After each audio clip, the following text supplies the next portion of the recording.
What's going on, guys? We are back with another video. We are going to be doing around a 70-ish, give or take, card order from PSA. I've had this order, just cracked it open, and let's go through the goods. Okay, just put everything in order of serial number sequence. So there's going to be a lot of variety here. We're going to be looking at some older era stuff like this, mid-2000s, then also some newer stuff, all the way up to some Victors and some CJ Strouds. First up, Joe Mauer, Topps Pristine. Card number 2199, 1999, PSA 9. Justin Verlander, this is his third rookie card, maybe second rookie card, sorry. He's got 2005, 2006, and some 2007 issues have a rookie logo, if I'm not mistaken. So pick whichever one you want. Very nice, very happy about that. It's about a $175 card. Patrick Mahomes patch, got this at a local show, came back to PSA 8. I did sell this card, so I'm going to go ahead and set it aside. That one's already going to be shipped out. Next up, Clayton Kershaw. I was really hoping to get a PSA 10 on this. This is an uncirculated card, and they were typically clean back then. I've graded one of these PSA 10 previously. Still a pretty nice card, numbered 21 of 50. Next up, at the time of me recording this, Paul Skeens is going to be making his Major League debut. It is not yet Saturday at the time that I'm filming this, but it will have already passed by the time this gets uploaded. Hopefully he does well, and this card is sold because of his call-up. Got, I think it was 45 bucks out of that card as a PSA 9.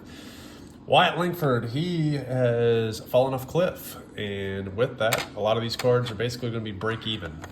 So it's hot potato, baby. That's one of the things that is a theme for a lot of the grading at this time of the year. It's hot potato. And I'll just go on a little diatribe as we go through a couple of these cards. You all have seen previously where I've graded Wyatt while the hype was very high. He was the most hyped guy in 2023 Bowman Chrome Draft, off to a torrid pace in spring. A very torrid pace, had phenomenal minor league numbers, but has really spat and sputtered in the majors. I wouldn't say it's a horrible debut, but there's just not a lot of power, at least not the power that he's shown previously.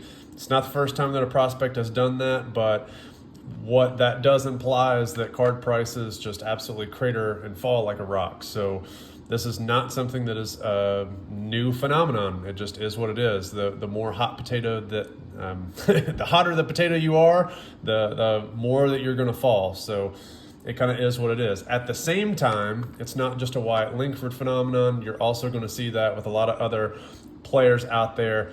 CJ Stroud, he is getting towards the back half of his rookie releases, so a lot of cards that are being released are cannibalizing each other from a quality perspective. It's diluting out, or quantity perspective, excuse me.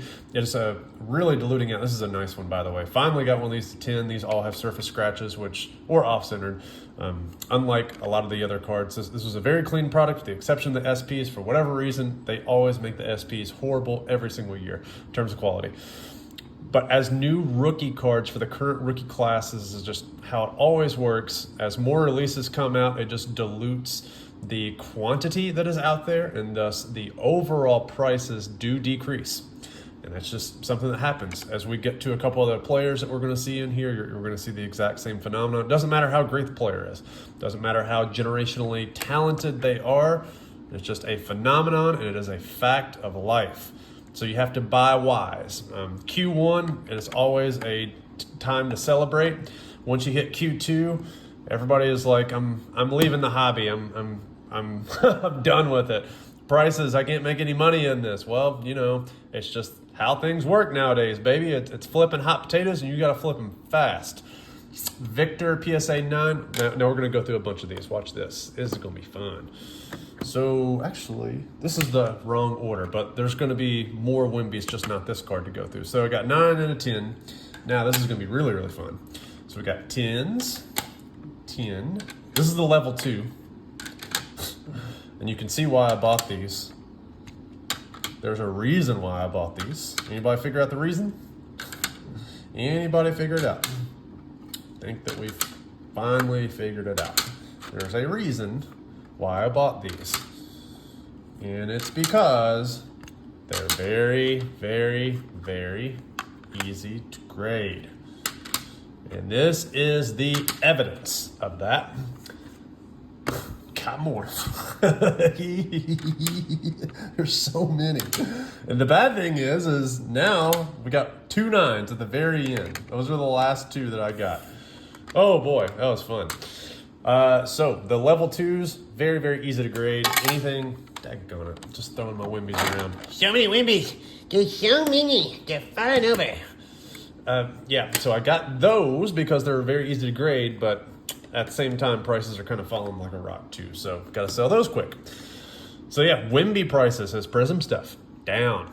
His anything that you can think of is basically going to be down. A lot of the serial numbered stuff, I think it's going to hold its value, or at least the good stuff, but it's down. Obviously, if you look any card, there's going to be a first to market sale that's going to be really, really good, and then you're also going to see some price decreases over time. Like I want to say the first PSA 10 of this was close to 1,000 or like 750 or something.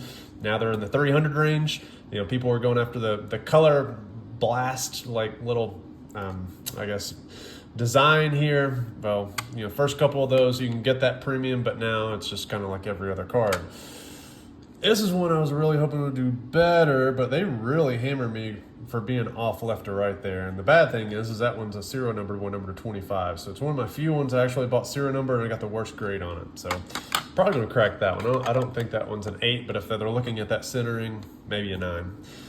Monopoly, again, I was buying these for between 10, 15, maybe a 20 a piece. PSA 10s are now down to maybe like in the 55 to 65 range. This is, like, again, we're looking at very, very small margins, but I'm still okay with what I did with these. I've done well on the majority of them, especially when it comes to a couple of the parallels, especially the purples. So PSA 10 here.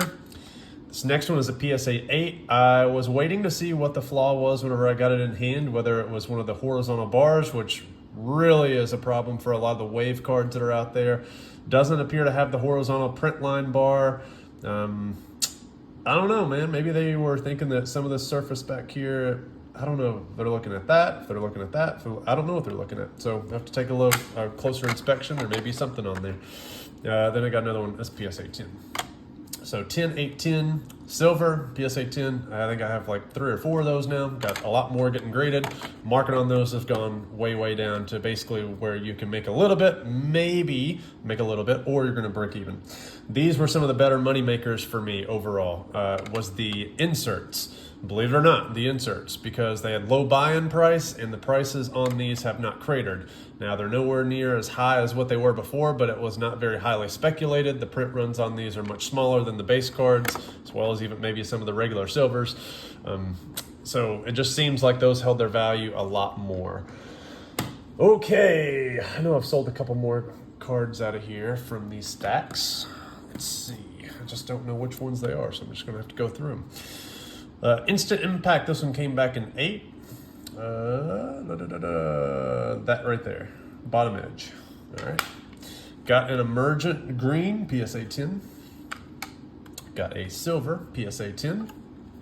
This next one's a big one because it's actually kind of rare. Out of all the stuff I've shown you, there's millions of it out there.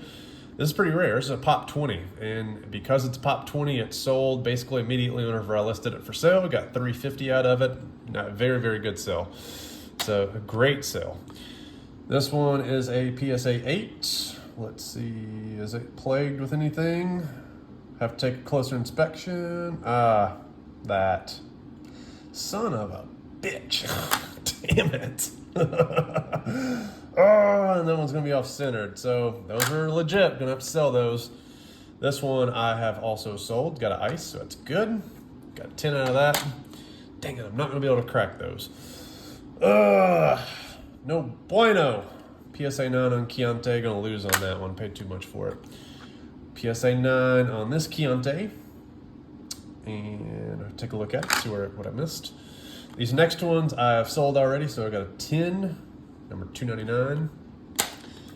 Got, I have 2 red seismics, I forgot. Yeah, so I got 2 of these. I sold one of them. Dang, those are beautiful cards. Woof! Dang, those are gorgeous. Just want to make love to them. Want to make love to my cards. CJ Stroud Panini Spectra, and this one came in wrapped in plastic, baby. Got a lot of protection. This is double layered. Got the plastic case, got the plastic wrap. Reason why? Probably because this is a Pop 4. Very hard to get a Spectra card at Gem Mint. There's one of these that sold for $100. Way too cheap. Way too cheap. For a shiny chrome light card that's Pop 4 at the time of me recording this, or at least a couple days ago, it's Pop 4. So that's great. That was a sneaky good buy because depending on which cards you saw, some of them actually look pretty good. This is a monster card, but likely going to get regraded. So this one came back a 9. This is a gold CJ Stroud, numbered 10. And I'm going to crack this one out and resub. Whether it's same PSA or whether it's Beckett, I'm going to send it somewhere else more than likely. Unless I get the price I want out of it and, make a little money on it. Love Caitlin. Absolutely adore her. Absolutely freaking love Caitlin Clark. She continues to sell. You did not need to win a national championship in order for your market to remain relevant. Crazy, just how strong of a hobby pulse that she still has right now. I mean, she's one of my best sellers still. So, very happy. I've sold one of these Bowman's Best refractors. Gonna have to track down exactly which one of these serial numbers it is because I got a couple of them. Got 4 of them, I believe. Man, beautiful cards. Beautiful cards. Beautiful. All those are great. And then I got a 9 on one of the bases. This is a freebie, I believe. This is a card that PSA has made a mistake on. This is not a gold refractor, I don't believe. This is the yellow refractor. So whenever I entered it on the submission form, I put yellow. They changed it to gold, and they made the error on their part. I did not type in gold. They typed it in and correct. They created the error in which it did not exist. So, very weird. Refractor number 75 PSA 10. Love it. Great. And that's nice. The last card in this order is going to be a Chipper Jones, Topps Pristine, gone. Numbered to 75, came back a PSA 9. That's a wrap. That is roughly, around a 56, 57% gem rate. Got a lot of great cards in here, a lot of great variety. A lot of these cards have already sold, so I got to get them shipped off to the post office.